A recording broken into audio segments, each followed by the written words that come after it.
The star station called Concord Dawn floated quietly above a silver-blue planet, shining like a jewel in the dark sky. Ships from many species arrived every hour, their engines glowing with different colors. Humans were still new to this place, still learning the rules of the galaxy, still surprising everyone simply by existing. Most species treated humans politely, but never seriously. They called them latecomers, young minds, and the species that learns by accident. Elias Ward knew all this, but he didn't mind. He had joined the Human Diplomatic Corps because he wanted to see things no human had ever seen before, even if that sometimes meant being ignored. He was young, tired, and a little nervous as he walked through the giant doors of the conference hall. Today was special. Today, for the first time, a member of the Seraphian royal line was visiting a diplomatic summit. He had seen images of Seraphians before, tall, elegant, pale beings, with shimmering eyes and hair like threads of starlight. Their voices were said to sound like music. Their minds were partially telepathic, and their names were said to be impossible for others to hold in memory. People did not forget them, they simply could not store the sound correctly. It slipped away from the brain like water through fingers. When Elias entered the hall, he found dozens of delegates already standing in rows. The air hummed with tension. Everyone whispered in their own languages, waiting for the princess. Elias quickly found his assigned place near the back. He was only a junior linguistics officer, no one important. He didn't expect to speak to the princess, or even get close to her. He only expected to observe and record the meeting. Then the lights dimmed. A soft blue glow filled the hall, and she arrived. Princess Virella Sawthorn walked between her guards with slow, graceful steps. She looked almost human at first glance, but there was something different in her eyes, something old, powerful, and slightly sad. The light around her shifted, as if following her emotions. Her presence made everyone stand straighter. Even those who were not telepaths felt a faint pressure in the mind, like gentle fingers brushing the edge of thought. Elias tried to look calm, but his heart was beating fast. He had studied dozens of languages, including some dead ones. He loved patterns, sounds, odd rules, and broken rules. And her name, her impossible name, had always fascinated him. Each time he had studied it in classified databases, he forgot it a minute later. Like everyone else. Only a blurred feeling remained. The lead Seraphian diplomat stepped forward and introduced the delegation. When he spoke the princess's name, everyone bowed, even humans. The name drifted through the air like a soft chord, but Elias felt something different. Something clicked in his brain, like gears aligning. He heard the sounds clearly, every tone, every hidden accent, every vibrating syllable. For the first time in his life, the name stayed in his mind and did not fade. The summit began. Delegates exchanged formal greetings. The princess listened politely, almost bored. Humans, as usual, were barely acknowledged. After all, humans had never pronounced a Seraphian royal name correctly. Not even once in history. Not even advanced AIs could do it. Half an hour passed before a small issue arose in the discussion. The human delegation needed clarification about a mineral trade route, and their lead ambassador nudged Elias to step forward and provide the translated data. Elias did so awkwardly, adjusting his data pad. The princess's eyes moved toward him for the first time. He felt the weight of her attention, sharp and curious. "Your name," she said in a soft voice, "is Elias Ward, correct?" "Yes, Your Highness," he answered, trying not to tremble. "And you are the linguistics officer assigned to this summit?" "Yes." She tilted her head slightly. "Then, please repeat the coordinates of the route." She wasn't testing him. It was simple protocol. But as Elias spoke, something strange happened in his mind.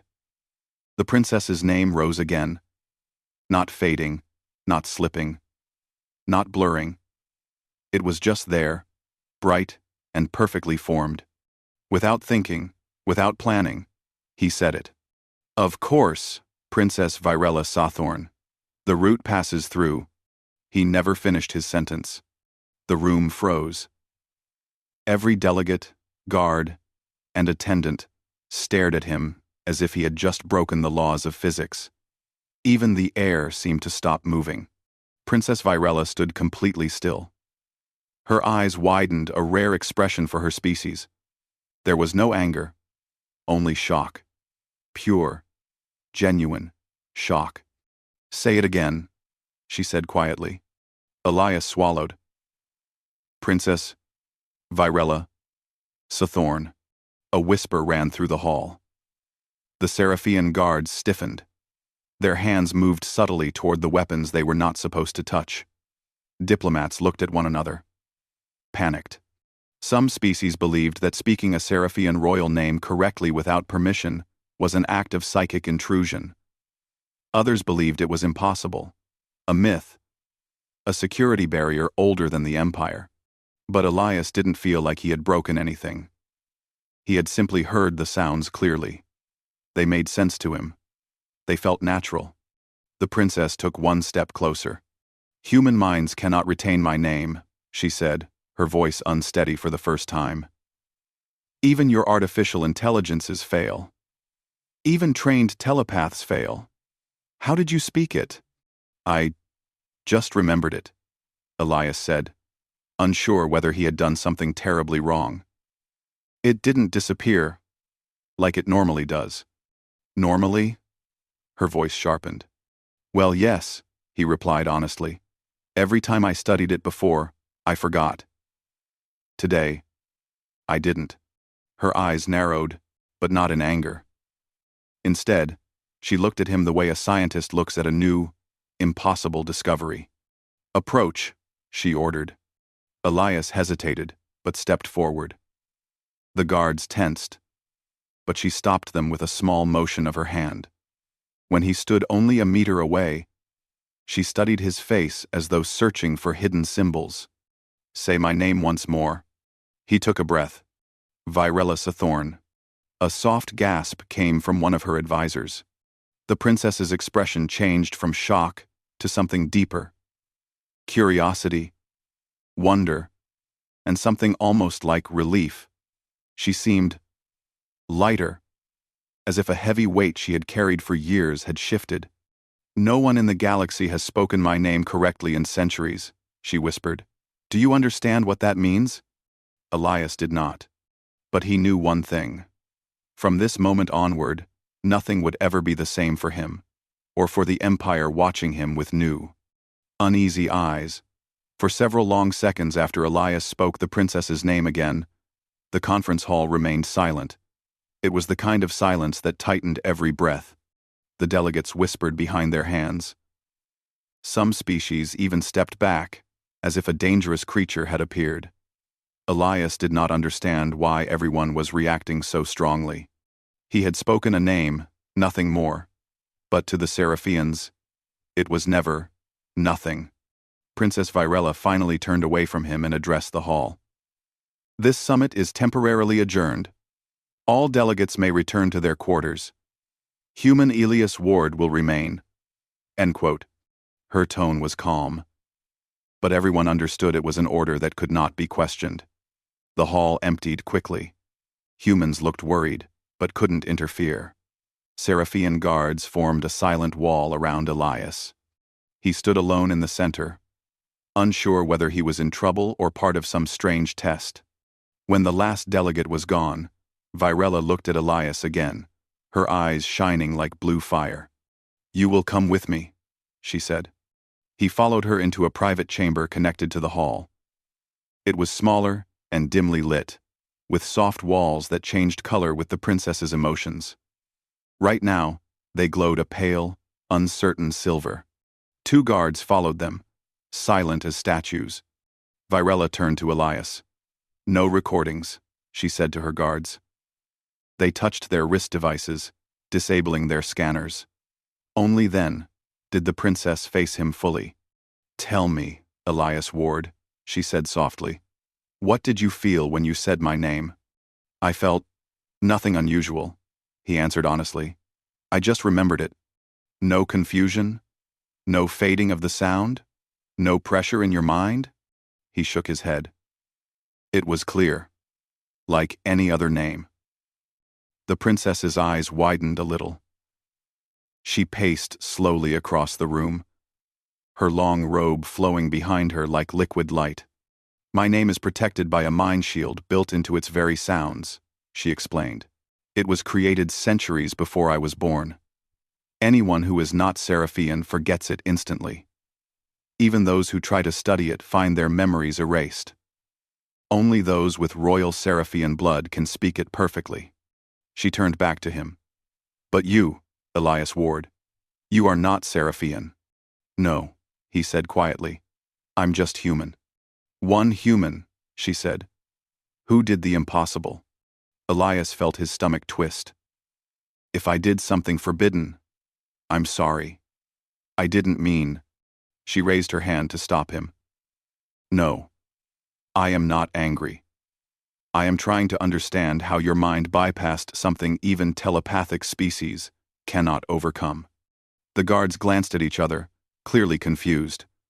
To them, a human was a lower-level species.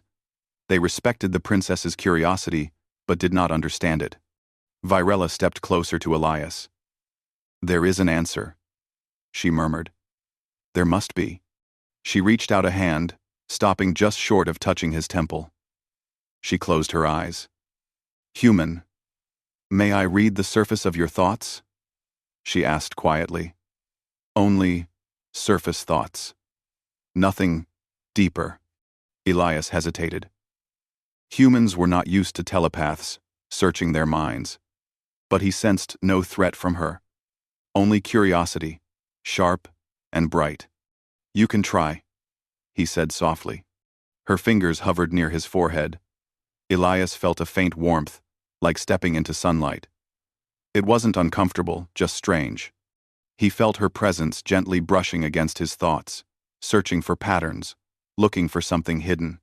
After a moment, she stepped back, shocked. Your mind is not like the others I have met, she said. Human minds are normally linear. One thought at a time, straightforward. But yours? Your mind jumps. It twists. It rearranges.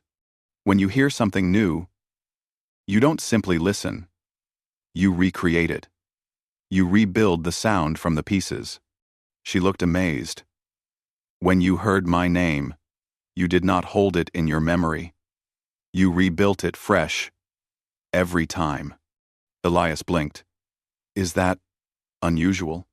For humans, yes, she said. For any species, yes. You are not storing the sound. You are analyzing it and repeating it like a pattern. My name cannot be remembered, but it can be reconstructed. Elias felt a strange mix of pride and confusion. He had always loved languages. He always mimicked accents and sounds without trying. He learned new words by feeling them, not memorizing them. It was simple for him, but apparently not simple for anyone else. So, I didn't break anything? He asked hopefully. No, she said. You revealed a weakness the Empire never considered. Her voice grew quiet. My name shield exists because the royal bloodline must remain isolated. Our rulers believed that if no one could speak our names, no one could form dangerous emotional bonds with us. Elias frowned. That sounds lonely. The princess looked away, and for the first time, Elias saw something fragile in her expression. She had grown up in a palace where no one outside her own species could ever say her name. Not even the ones who admired her, served her, or protected her. She had lived her whole life known but never fully connected. Lonely, she repeated softly. Yes. Elias suddenly felt guilty. Not because he had spoken her name, but because it had taken a human stranger to show her what true recognition sounded like. The princess suddenly straightened and signaled her guards. Prepare a private testing chamber. I want him evaluated. Immediately. The guards hesitated. Your Highness. A human? At. A human who can break a mind shield older than our empire, she said sharply. Yes. A human. The guards bowed and left. Elias felt a pulse of nervousness. Tested for what? To understand what your mind can do, Virella said. To understand why you are different. And to understand if humanity itself is more dangerous or more valuable than we believed. She looked at him with a strange softness, almost like gratitude. Do not be afraid, she said. You will not be harmed. I only wish to know why you can do what no one else can. Elias nodded, even though fear still curled in his chest. As the guards returned and led him toward the testing wing of the station, Elias glanced back at the princess. She was still watching him. Not like a strange creature or a threat, but like someone she couldn't afford to lose. And Elias realized something important. He had not only spoken her name, he had changed something in her world, something deep, old, and possibly dangerous. And nothing about his future seemed simple anymore. Elias walked through the long glass corridor of the testing wing, with 2 Seraphian guards beside him. Their steps were silent, their faces calm. But their eyes kept studying him, as if he were a puzzle that might explode at any moment. The corridor curved slowly, giving a view of the stars outside. Elias tried to breathe normally, but his heart refused to slow down. He kept thinking about the princess. The way she had watched him. The way her voice had softened when she said she was lonely. He never imagined a royal figure from an ancient empire could feel something so human. And now he was being taken to a testing chamber because he could do something no one else could. He wished someone had warned him that speaking a name correctly could turn his whole life upside down. When they finally reached the chamber, the doors opened with a soft whisper. The room inside was round, white, and strangely peaceful. There were no machines, no cables, no glowing screens, only a single chair in the center. The floor shimmered faintly like it was alive. One guard gestured. Sit. Elias swallowed his nerves and sat down. The chair adjusted automatically to his shape, almost too comfortably. The door slid shut behind him, leaving him alone in the quiet room. For a few moments, nothing happened. Then the voice of Princess Virella filled the chamber. It wasn't loud, but it echoed as if carried by light itself. Elias Ward, she said gently. This chamber reads thought patterns, reaction speeds, memory flow, and sound reconstruction abilities. It will not hurt you.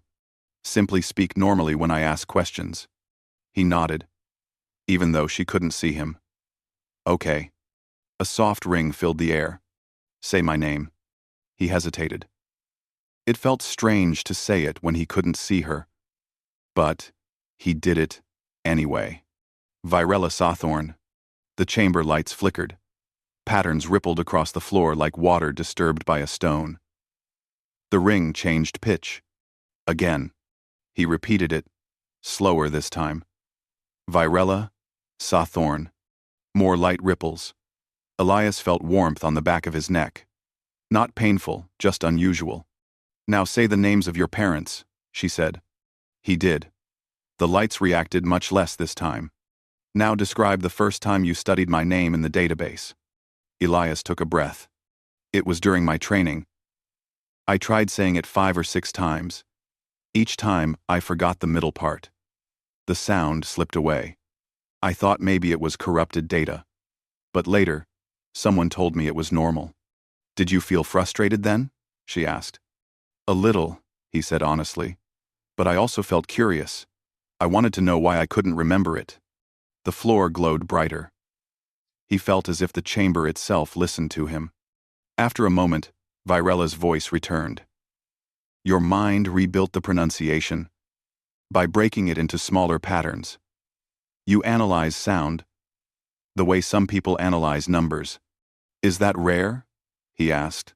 For humans, yes, she said. For most species, impossible. Elias shifted uncomfortably. He didn't feel like a rare creature. He felt like a kid who loved languages and got lucky. The chamber made a soft chime. The door opened again. The guards returned, but this time, they were not tense. They looked almost respectful.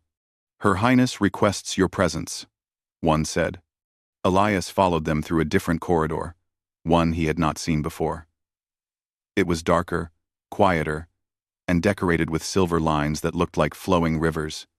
At the end stood a pair of tall doors, marked with royal symbols. When the doors opened, Elias found Princess Virella standing in a bright circular room with transparent walls. Stars stretched endlessly behind her.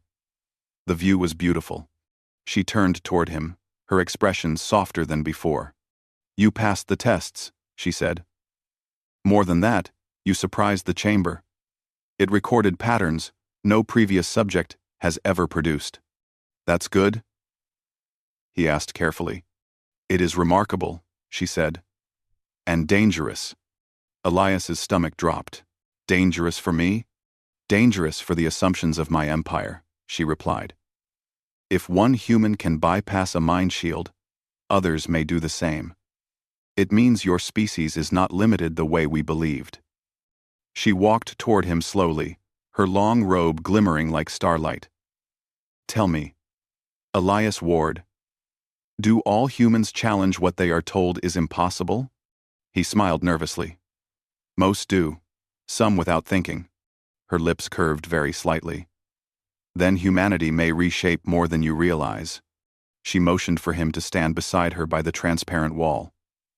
He did. Together, they looked out at the stars. "Elias," she said quietly, "do you know why my name matters so deeply?" "No," he admitted. "I only know it should be impossible for me to say it." "My name," she said, "is a symbol of distance, of power, of walls between species. When no one can speak my name, no one can get close to me. The royal family believed this protected us." "Protected you from what?" Elias asked. "From connection," she said softly. "From alliances. From love. From influence. If no one outside the royal bloodline can speak our names, then no one outside can ever truly understand us." Elias felt a quiet ache in her voice. "And you changed that," she whispered. "With one moment. One simple sound." "I didn't mean to change anything," he said. "I only repeated what I heard." "And yet," she replied, "you broke a barrier that has existed for hundreds of years." The guards outside bowed as another Seraphian advisor entered the room. Her face was stern. "Your Highness," the advisor said, "the council has been informed. They demand an immediate explanation. They believe the human may be a threat." Virella's eyes hardened. "He is no threat. Then they will want him examined again," the advisor warned.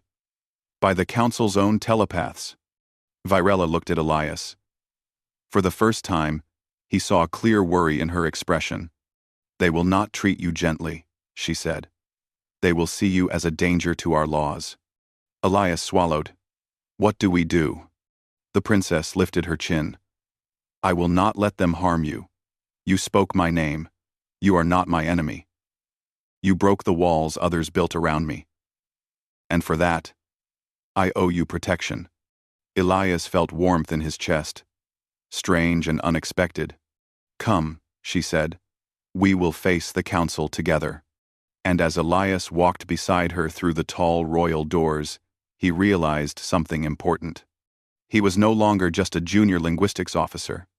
He had become part of a story much larger than he ever imagined. The royal corridor leading to the Seraphian council chamber felt colder than the rest of the station. The lights dimmed automatically as Princess Virella and Elias walked side by side, their footsteps echoing softly. Elias tried to steady his breathing, but he could not stop thinking about what the advisor said. Telepaths from the council wanted to examine him. Not gently. Not fairly. They believed he was a threat. He wondered if he should have stayed quiet in the summit. Maybe he should never have said her name at all. But then he remembered the look on Virella's face when she realized he could say it: shock, wonder, and something almost like hope. That memory gave him enough courage to keep walking. The guards opened the tall crystal doors, and the council chamber revealed itself. It was a large, circular hall with floating platforms arranged in a circle. 13 council members sat on the platforms, their robes glowing with different shades of blue and white. They were older, sharper, and more intimidating than anything Elias had seen so far. As soon as Elias entered, several of them leaned forward, eyes glowing faintly with telepathic strength. Princess Virella stepped ahead of him and bowed formally. "Honored Council, I present the human Elias Ward. I request a peaceful hearing." A counselor with silver hair spoke first. "Peaceful? You bring us a human who has broken a mind shield designed by our ancestors. Peace is not the word we would choose." Another counselor added, "If a young species can overcome our psychic protections, then the balance of power in the Empire must be reconsidered." Elias felt the weight of their stares press against him. He fought the instinct to step backward. Virella's voice remained calm. "He is not dangerous. He only reconstructed the sound of my name. Perhaps our assumptions about the shield were incomplete." A third counselor raised a hand. "We will judge that. Human, step forward." Elias glanced at Virella, who gave him a small nod. He walked to the center of the chamber, standing on a glowing circle. It hummed under his feet, responding to his presence. The silver-haired counselor spoke again. "Human, speak the name of the princess." Elias hesitated for a single breath, then said it clearly: "Virella Sathorn." A soft shockwave of light pulsed outward across the chamber. Some counselors gasped. Others exchanged looks of alarm or fascination. One counselor whispered, "Impossible. No non-Seraphian mind should be able to maintain the phonetic pattern." Another said, "His brain structure must be unusual. We should scan deeper." Elias felt unease twist in his stomach. He did not want anyone diving into his mind, especially not these cold, sharp-eyed rulers. Princess Virella sensed his fear.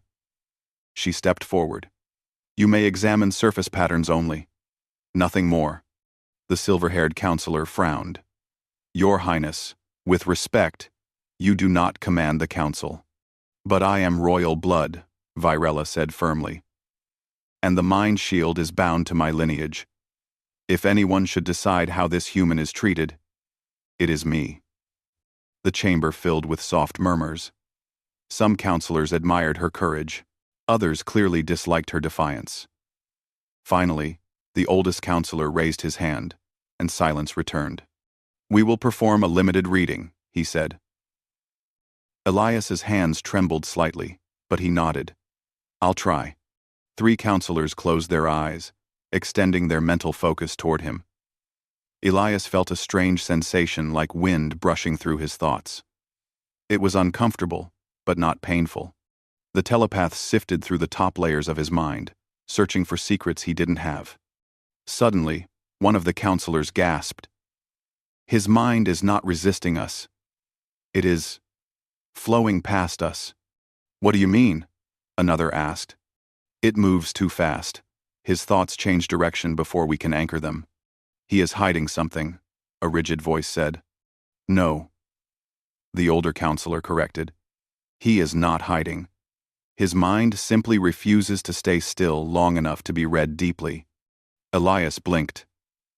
"Sorry," he said nervously. "I think a lot." The oldest counselor stared at him. "Human, say the princess's name once more." Elias did. "Virella Sathorn." This time the telepaths were ready. They watched the shape of his thoughts as he spoke. They saw something completely unexpected. "He does not remember the sound," one said in awe. "He rebuilds it fresh each time." "He is mapping the tones, not storing them," another whispered. "He creates the name like a musician recreating a melody." "It is no weakness in the mind shield," the oldest counselor announced. It is strength in the human. The hall grew tense.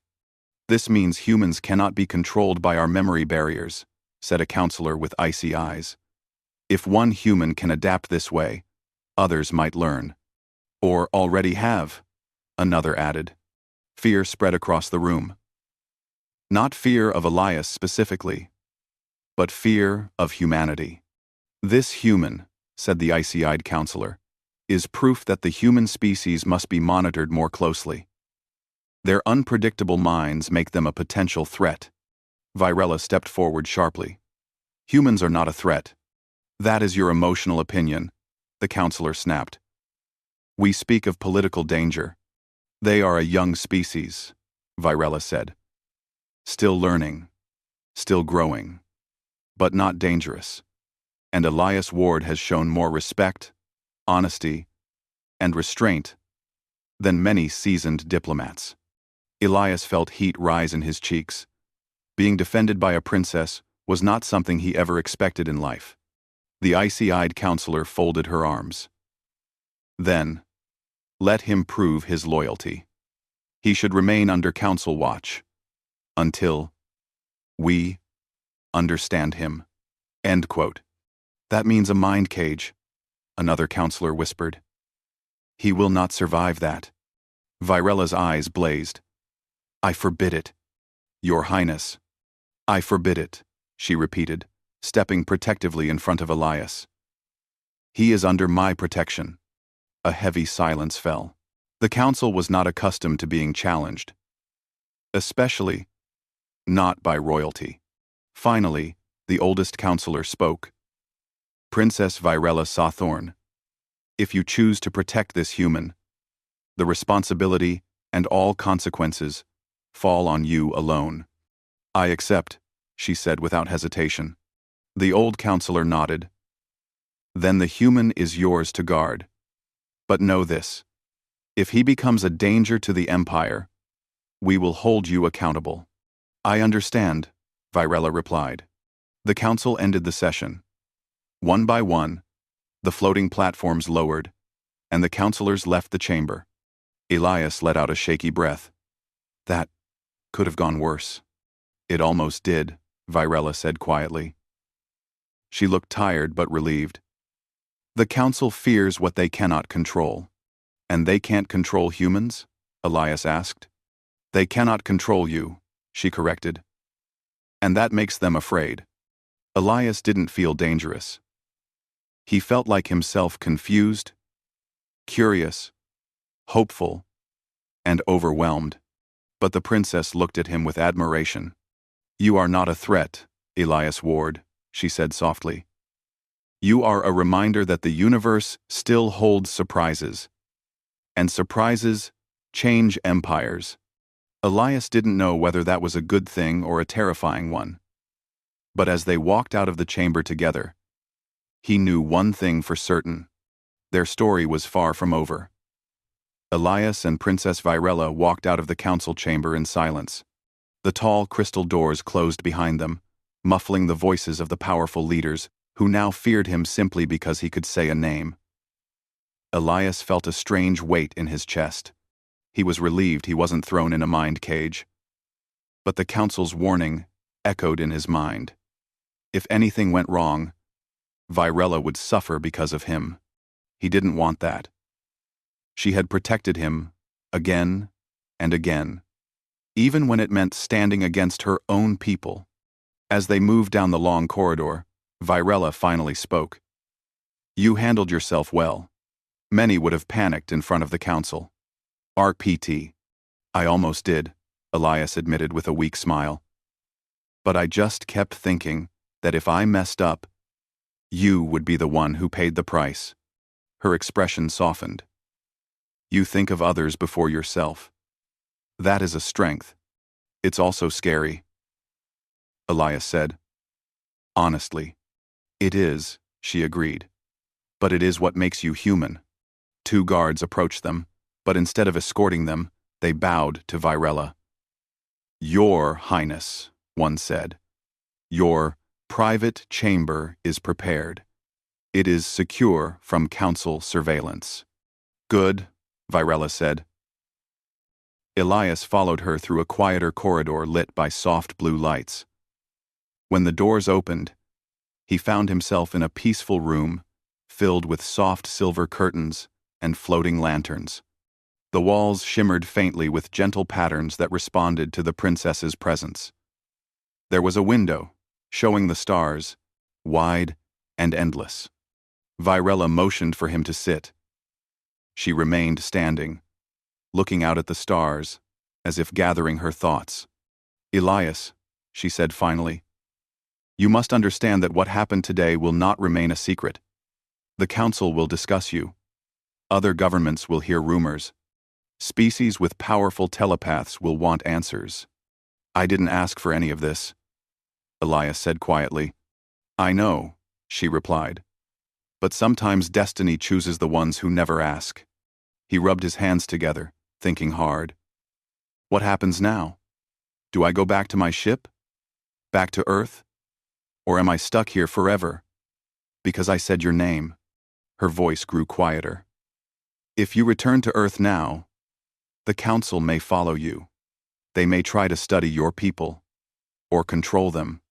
Elias froze. "That's not good." "No," she said. "It is not." She turned toward him fully. Her eyes held the same glow they had when he first said her name, the glow of something ancient waking up. "There is something much larger at work here," she said. The mind shield around the royal name was not only a barrier. It was part of an old system built to control connections, relationships, and alliances. It was meant to keep the royal line isolated. And now, you have broken that rule. Elias frowned. "But I didn't mean to." "That is exactly why it matters," she said. "You showed that a simple human, with no training and no powers, can do what the galaxy called impossible." Elias felt his cheeks warm. "I just heard the sound. And that is the power," she said gently. "Humans do not follow the expected path. You improvise. You adapt. You rewrite the rules without realizing it." She took a few steps closer. "For centuries, other species have looked at humans as young, chaotic, and emotional. But perhaps that is not weakness. Perhaps that is a new strength." Elias swallowed. "You sound like you believe in us more than the council does." "I do." He didn't know how to respond to that, so he looked at the floor. Virella watched him with a calm, studying gaze. "For now," she continued, "I want you to remain close to me. Under my protection, you will be safe, and the council will hesitate to act." Elias lifted his head. "But won't that cause trouble for you?" "It already has," she said with a small smile. "But some trouble is worth facing." Elias suddenly felt a mix of pride and worry. He wasn't a soldier or a hero. He was just a linguistics officer who loved patterns and strange words. But somehow, he had become part of a political storm bigger than anything he had trained for. Before he could say anything more, the chamber door slid open with urgency. "Your Highness," he said, bowing quickly. "There is movement among the Council's security forces. They have activated Level 4 monitoring." Virella's eyes hardened. "Explain." "They are tracking all human activity on the station," the guard said. "We believe they want to restrict the human delegation's movements. Perhaps to find others. Like Elias Ward." Elias felt a chill run down his spine. "They're testing humans," he whispered, "trying to see if anyone else can do what I did." "Yes," Virella said. "And if they find one, the council may act aggressively." Elias stood up. "We have to stop them." Virella shook her head. "Not by force. That will only make things worse. But we can expose the truth behind the mind shield." Elias blinked. "What truth?" "The truth that the shield was not protection," she said.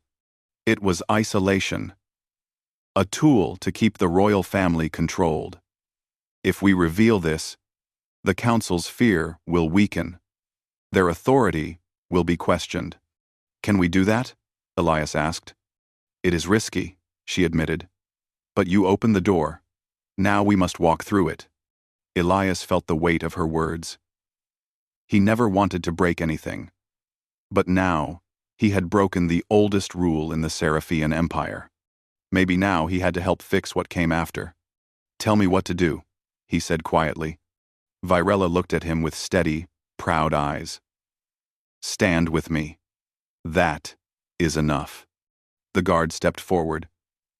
Your Highness, the broadcast chamber is ready. Once you speak, the entire empire will hear you. Elias stared. You're going to tell everyone? Yes, she said.